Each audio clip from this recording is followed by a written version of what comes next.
Queridos irmãos e irmãs aqui no santuário, você que nos acompanha de casa e você que vai ouvir esta pregação depois que ela já foi realizada. Nada dignifica mais um homem e enche o nosso coração do que um amor verdadeiro. Todos nós nascemos e vivemos e buscamos um amor que preencha o nosso coração, um amor que seja tão grande, tão excelso, que possa suprir todas as nossas carências.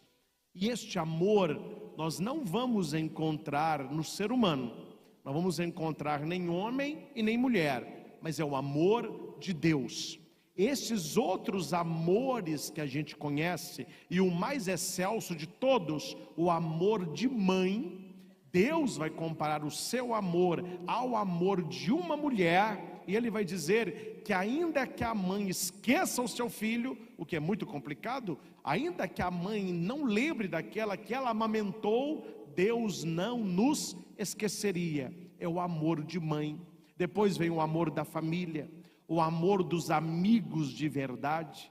Aí a amizade entre tantos ali vai nascer o amor do namoro, o amor do homem pela mulher, o amor matrimonial, o amor onde vai surgir uma outra família e daí por diante. Todos estes amores, eles são importantes. Viver sozinho é muito triste, viver sem ninguém é ter uma vida infeliz. Mas cuidado, meus irmãos, para que nós não nos tornemos mendigos de amor. A sociedade hoje, ela está formando mendigos de amor. Aquela música do Fábio Júnior, a metade da laranja, você escutou aquilo? Isso é uma furada, viu? Uma furada. Se você for procurar alguém para você namorar, para ser seu amigo, procure uma laranja inteira. Para com esse negócio de metade. Opa, mas qual é o problema da metade? É porque se você é metade, você só é inteiro com o outro. Então você não está entrando nesse relacionamento para partilhar, você está entrando para receber. O outro relacionamento não é fadado pela liberdade, mas pela necessidade. Eu preciso de você para que eu seja inteiro. Se você é minha metade, sem você eu não sou ninguém. Enquanto estamos no love, não há problema nenhum. O problema é quando tem problemas no love. Aí vem aquele papo assim: se você me largar, eu te mato. Ou eu me mato. E se você vê jornal, um dos crimes que mais se repetem são os crimes de relacionamento com fundo amoroso. Porque as pessoas estão entrando no relacionamento não para partilhar, elas entram para receber. E qual é a diferença entre a partilha e a necessidade?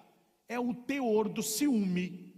Um relacionamento livre, um relacionamento inteiro, claro que você não vai dizer isso para a pessoa, mas é isso que você deve viver. Eu não preciso de você para nada. Se eu estou com você, não é por precisão, é por amor. É um amor livre. Tem até aquela história que é bobinha, mas ilustra bem essa questão do amor livre, o amor de não ser necessário, mas estou com você com liberdade. Dois homens que tinham um pássaro, não me lembro o nome do pássaro, vamos pôr aqui, trinca-ferro, pode ser qualquer pássaro. E os dois comentavam qual dos dois pássaros era mais feliz. O primeiro disse: o meu está comigo, aonde eu vou, eu levo. Olha ele ali. Aí apontou uma árvore, tinha uma gaiola bonita com um passarinho lá. Falou assim: eu não deixo ele em casa, aonde eu vou ele vai. Aí o primeiro disse: tá bom, eu entendo esse seu amor por esse passarinho, entendeu? Eu entendo esse seu amor por este passarinho, mas fica olhando uma coisa. Veio um passarinho idêntico e pousou no dedo e falou aqui, esse é o meu. Ele vem porque confia, ele vem porque também recebe, mas ele tem liberdade de ir e de vir, e aonde eu vou, ele também vai. Os dois têm um dono, Os dois vão aonde o dono vai. A minha pergunta é: os dois são livres? Os dois têm o livre-arbítrio de ir e vir? Muitos relacionamentos são fadados ao fracasso, porque assim que o relacionamento começa a aprofundar, um dos dois, que é a parte mais carente, o tal da metade da laranja, vai prender o outro numa gaiola. E como se chama essa gaiola? Ciúme doentio. É um ciúme que não tem condições. É uma desconfiança constante, e aquele amor tão bonito no início, ele vai sendo sufocado até terminar numa separação e, em muitos casos, numa tragédia. E por que eu estou começando a minha fala, e que não será uma fala longa, com essa questão de amor, de relacionamento, de marido, de mulher, de namoro, de paixão? Porque o evangelho de hoje, Deus começa na boca de João fazendo uma declaração de amor. É o famoso eu te amo. E cuidado, viu? Você que namora, você que é casado, quando alguém que te ama falar assim, eu te amo, aí você responde, eu também te amo. Tem que ser, eu também te amo. Porque se a pessoa fala só o eu também, é assim que funciona. A mulher fala com o marido, amor, eu te amo. Ele responde, eu também me amo bastante. Se você me ama, eu também sou doido por mim. Então tem que ter, é verdade. Então tem que ter a devolutiva, não é verdade? Eu te amo, eu também te amo. E aqui, meus irmãos, não é necessário ilustrar que vocês são pessoas inteligentes. O amor não é necessário provar, mas o verdadeiro amor exige provas. Repito, o amor não é necessário provar, mas o verdadeiro amor exige provas. A pessoa que te ama, ela vai, sem pensar, provar que ela te ama com gestos concretos, e não apenas com palavra.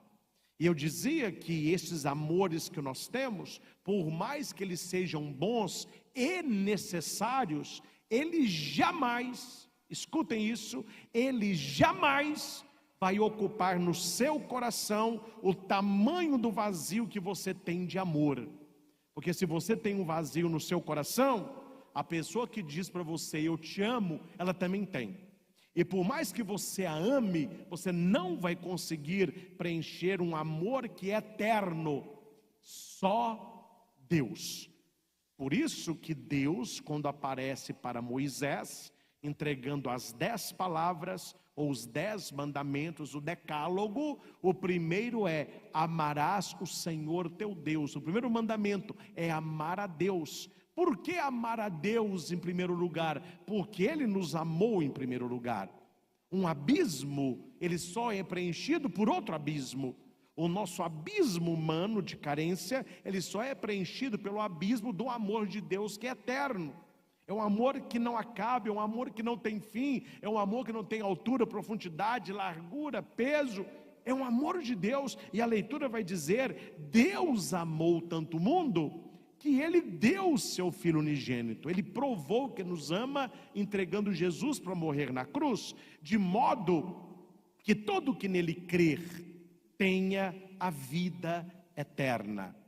Nós somos cristãos, claro, por escolha, gratuito, amamos o Senhor, seguimos a Jesus, mas vamos falar coisa clara aqui, nós temos também o nosso interesse, não é um amor assim, eu estou por Jesus para nada, não, vamos e convenhamos, se nós estamos com o Senhor, nós queremos algo que aqueles que não estão não querem, e o que nós queremos acima de todas as coisas?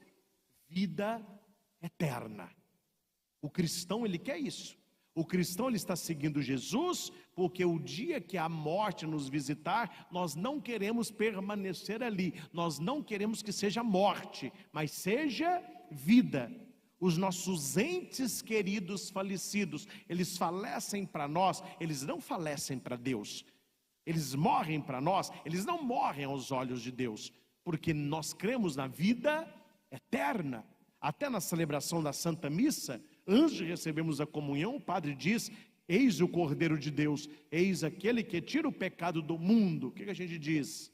Senhor, eu não sou digno que entreis aonde? É a morada do coração. Mas dizei, qual palavra é essa? Um de cada vez. Esta palavra é Yeshua, é Jesus, Deus salva. A oração que nós falamos, diga uma só palavra e eu serei salvo. Qual foi a palavra que Deus disse que salvou o mundo? Jesus. Deus enviou seu Filho para salvar o mundo, para todo aquele que nele crê, tenha a vida eterna. E agora eu pergunto a vocês, o que significa crer em Jesus? Muitos confundem crer com acreditar. O diabo, ele acredita em Jesus, mas ele não tem fé, ele não crê. Ele acredita, mas ele não crê. Uai, padre, não é a mesma coisa não? Não. Uma linguagem assim, uma linguagem lata, mais aberta, é a mesma coisa. Eu creio em Deus, eu acredito em Deus, mas no estudo nosso não é a mesma coisa. Acreditar é saber que existe. Crer é entregar o coração, é fazer a sua vontade, é configurar a vida, aquilo que se crê. Quer dizer, o diabo sabe que Deus existe, claro que ele sabe, ele era um anjo, então ele sabe que Deus existe, mas ele faz a vontade de Deus? Não. Ele entregou o coração a Jesus? Não. Ele configura a vida do inferno com o reino dos céus? Também não. Então cuidado, muitos cristãos e muita gente, se você puxar a linguinha da pessoa, você verá. As pessoas falam muito, eu acredito em Deus. Tá bom, se ela sabe o que é acreditar em Deus, eu acredito que a maioria do povo acredita em Deus mesmo. Mas não são todos que creem. Acreditar não é crer. Acreditar é saber que existe. Acreditar está na razão. Acreditar é algo superficial. Crer já é um amor. E o amor é substancial. E perante Jesus, meus irmãos, guarde isso, é preciso uma escolha, é preciso uma escolha. Quem gosta de dirigir aí, e quem também viaja pelas estradas, você vê que há momentos que tem uma bifurcação. Você está indo na estrada, aí tem uma bifurcação, para cá vai para tal lugar, para cá vai para outro lugar. Você tem que tomar uma decisão. E rodovia não é lugar para você ficar pensando. Você pensa quando você está fazendo autoescola. Rodovia é decisão rápida. Você viu a placa, é direita ou esquerda? Já dá a seta para a direita, já vai pegando as duas da direita, ou então dá a seta para a esquerda. Eu dou indeciso, acidente na certa. A não ser que você não queira pegar nenhuma das duas, então você vai reto. Coloca 120 e vai reto, você vê o que vai acontecer. Não precisa nem falar não, precisa? Depois você chama funerário. Jesus Cristo, na nossa estrada da vida, é essa bifurcação. Guarde isso. Um bom motorista, ele sabe, ele errou o caminho, ele não freia, porque tem gente atrás, vai bater. Eu vi quase um acidente um dia desse. A pessoa, eu indo para Confins, com a placa enorme, Confins, e uma outra apontando, acho que é Lagoa Santa, sei lá. Eu entrei para cá, aí entrou um carrinho para cá e errou. Aí a pessoa freou, a carreta de trás, a buzina, meu filho, acho que o cara acelerou só pelo medo da buzina. Quer dizer, ele errou o caminho, não podia parar. Na nossa estrada da vida, atenção, imagine aí uma bifurcação. Você está indo na estrada, um dia vai aparecer uma bifurcação. Como que se chama essa bifurcação? Jesus Cristo.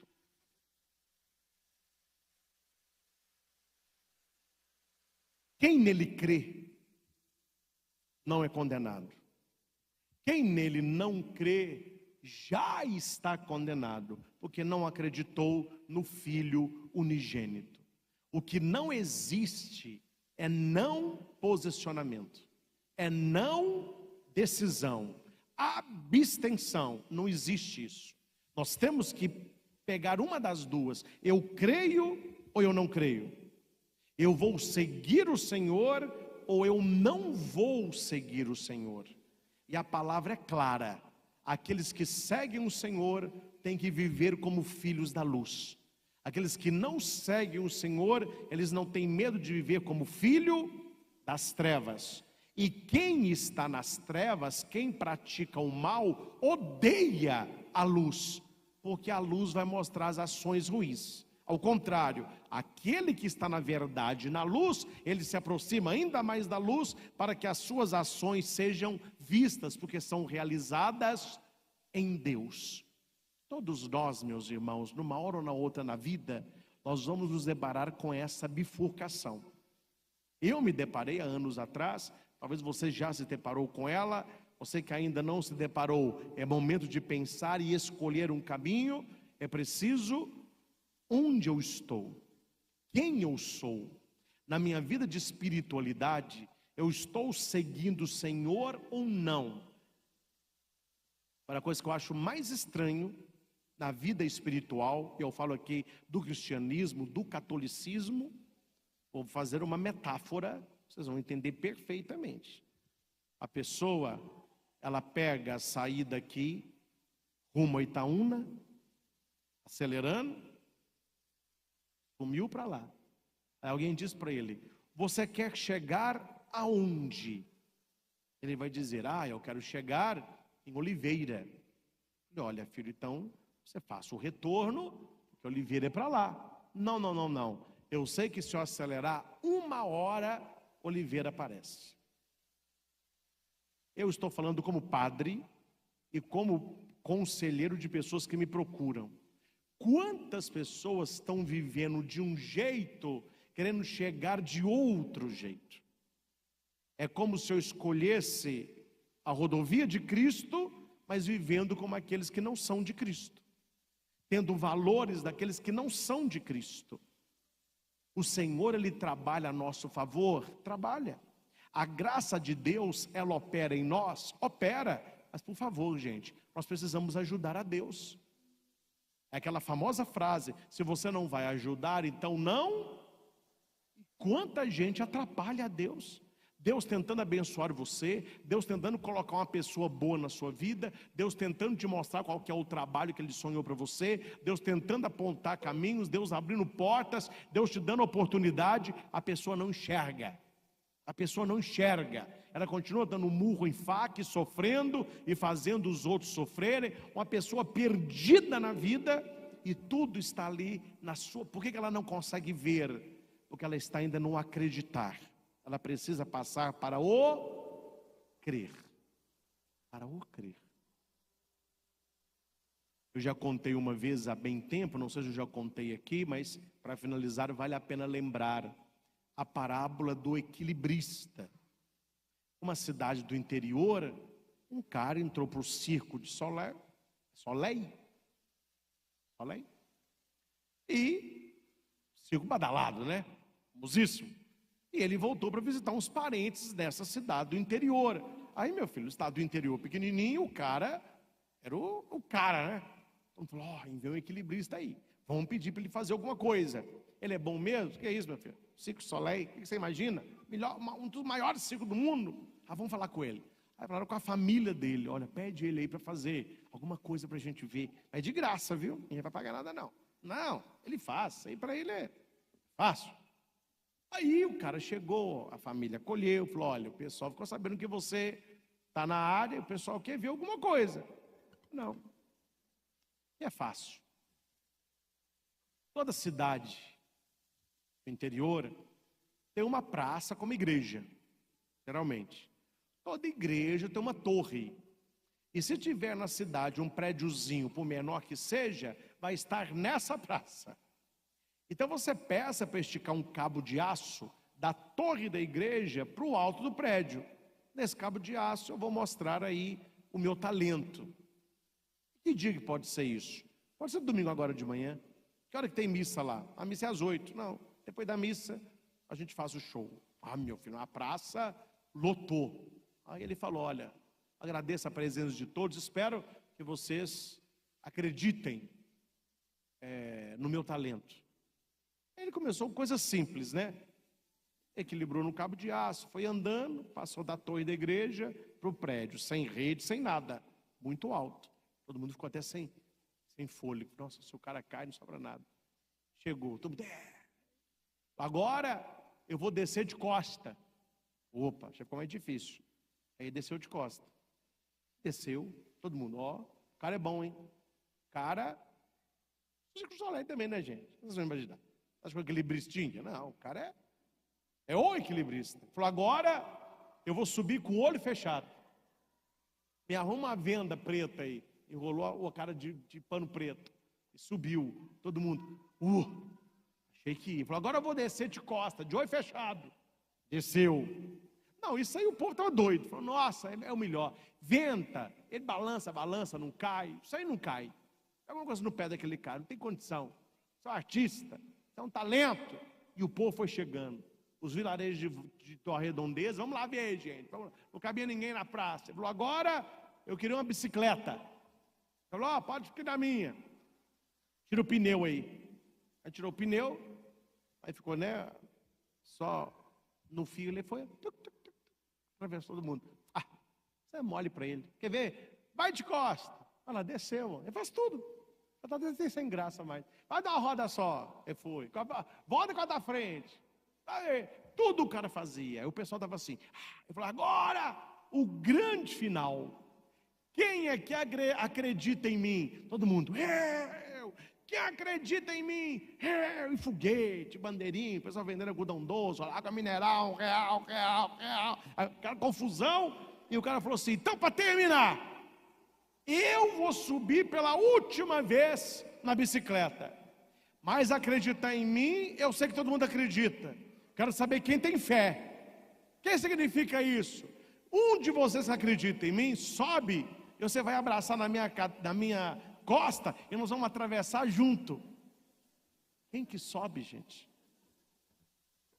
Quem que sobe? Cuidado. É mais ou menos assim que a banda toca. Deus está lá no alto, fazendo o que é dele fazer. E nós estamos aqui embaixo cantando os seus louvores. Eu acredito, Senhor. Eu acredito, Senhor. Mas basta Deus pedir uma prova, que você passa a não acreditar e não confiar. Enquanto Deus está lá fazendo sozinho, está tudo bem. A hora que Deus fala, agora eu preciso de você. Agora você vai comigo. Nem todo aquele que acredita, crê. Foi por isso que tão poucos ficaram no Calvário. Um homem ajudou a carregar a cruz. Uma mulher enxugou o rosto do Senhor. Um discípulo permaneceu com a mãe. Tirando este, não tinha homem ali. Só mulheres que ficaram. Nem todo aquele que acredita, crê. Meus irmãos, vamos acreditar que Deus trabalha a nosso favor quando nós temos fé, e não apenas quando nós acreditamos. Veja a primeira leitura. Os apóstolos foram presos. Apareceu um anjo, os libertou milagrosamente e disse para eles, voltem a fazer o que vocês estavam fazendo. O que eles estavam fazendo? Pregando.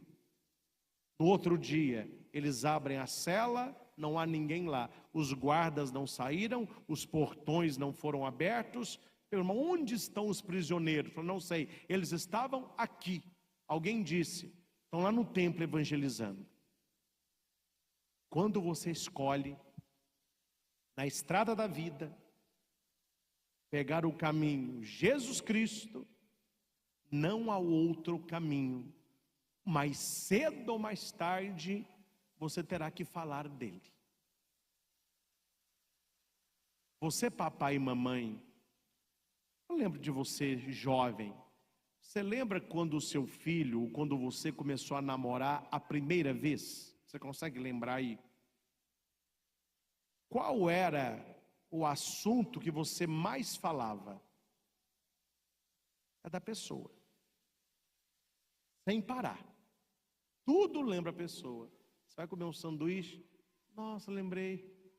Saudade. Passa quem que tem o mesmo perfume. Saudade. Cheirinho. Hoje em dia não tem isso mais. Mas eu falo que na minha época de escola as coisas eram mais divertidas. Não tinha celular. Aí eu ficava vendo as mocinhas. Tinha um tempo também, né? Primeiro que elas tinham uma pasta que elas colecionavam revistas de algum ídolo que ela tinha. Isso na banca todo mês se lançava. Tinha tudo quanto é artista. Elas recortavam, punham coração. Aí ela começava a namorar.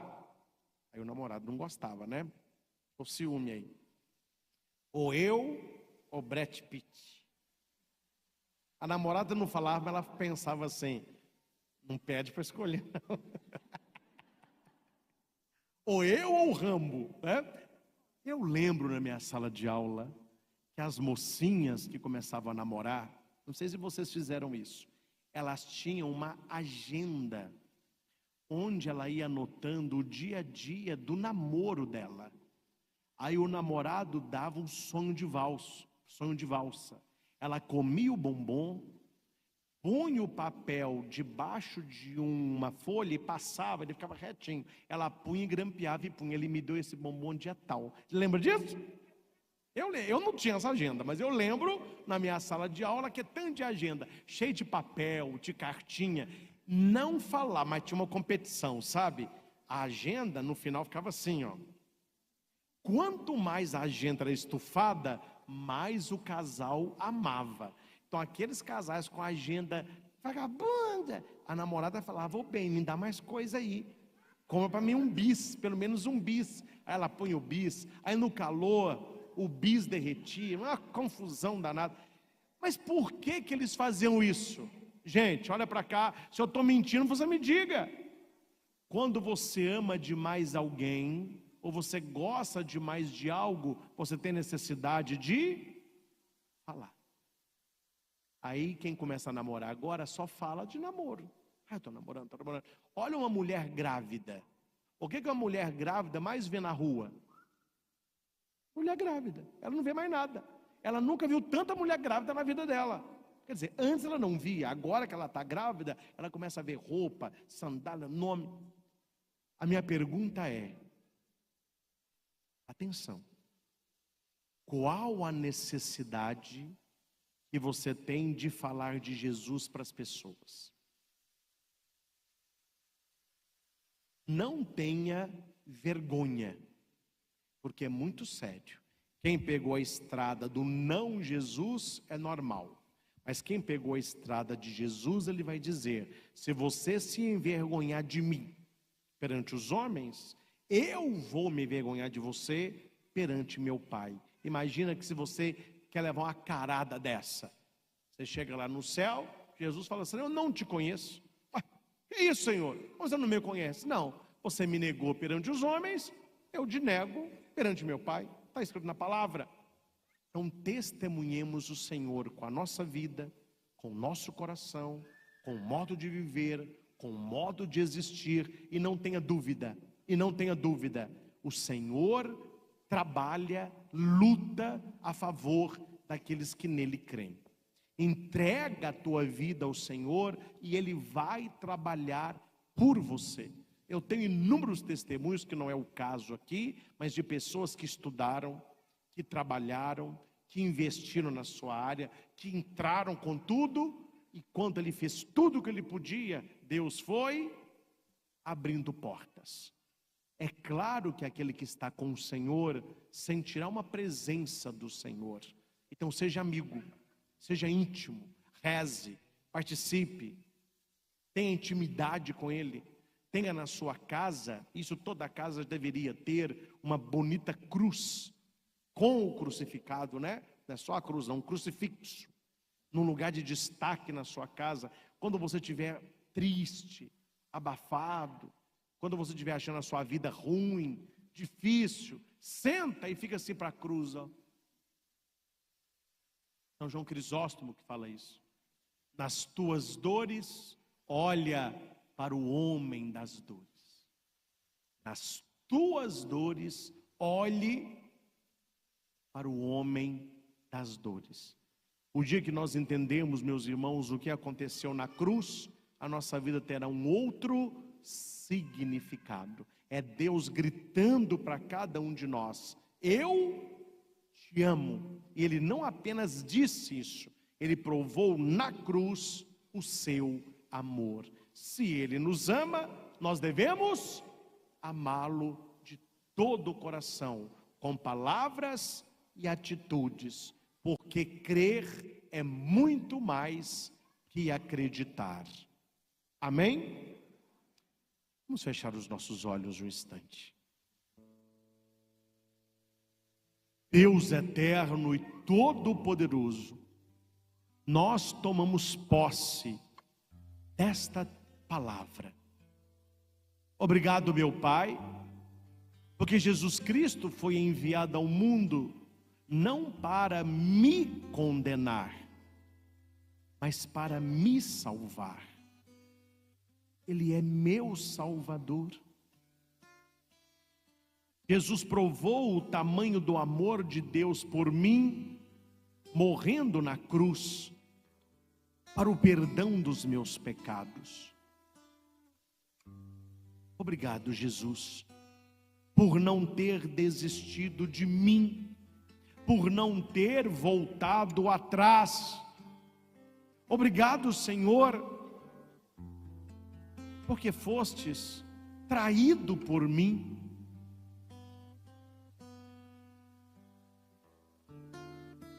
Fostes agredido por mim. Fostes flagelado por mim. Carregastes a cruz por mim. Caístes 3 vezes por mim. Fostes crucificado por mim. Morrestes na cruz por amor de mim. Obrigado, Senhor, por não ter desistido de mim. Talvez faça sentido para você, talvez não, mas durante a nossa vida, quantas pessoas nos abandonam, quantas pessoas nos viram as costas, quantas pessoas nos colocam de lado. Jesus não. Ele foi até o fim por amor. Ele não desistiu de mim e nem de você por amor.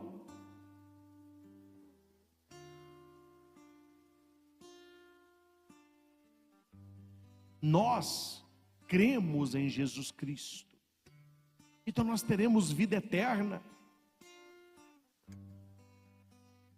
A morte não será o nosso fim. Estaremos com o Senhor pelos dias sem fim.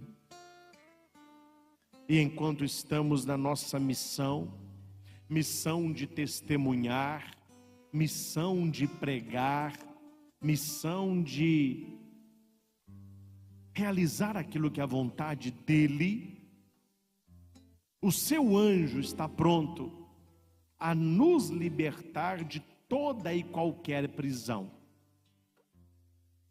Aqui, o texto nos fala das prisões espirituais, das prisões do coração. Talvez você esteja na prisão da depressão, na prisão da ansiedade, na prisão da síndrome do pânico, na prisão da preocupação. Talvez eu tenha falado hoje para muita gente uma prisão que tem feito você sofrer, a prisão do ciúme. Assim como o anjo libertou Pedro, ele haverá de nos libertar.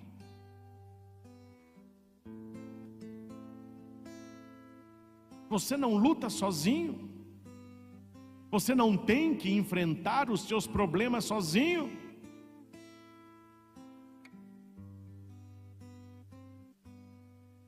Eu não sei quais as feridas que você já se causou. Eu não sei quais as feridas que você já fez ao seu coração, sua história.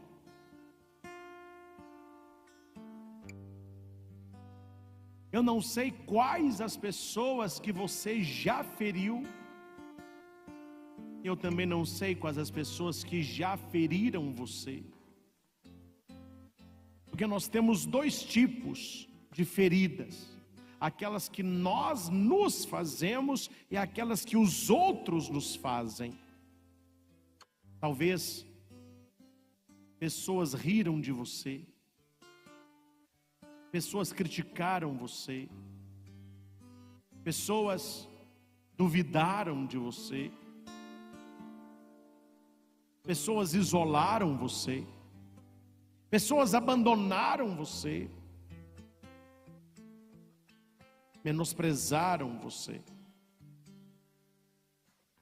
Quantas e quantas vezes nós fizemos coisas bem parecidas com os outros? Quantas pessoas nós já traímos, abandonamos, usamos, falamos mal, criticamos, julgamos? Então nós somos pessoas feridas, mas os outros também são. Feridas que eu me causei, feridas que fizeram em mim, feridas que eu fiz nos outros. Mas o Senhor, Ele quer nos curar. O Senhor, Ele quer tocar no nosso coração.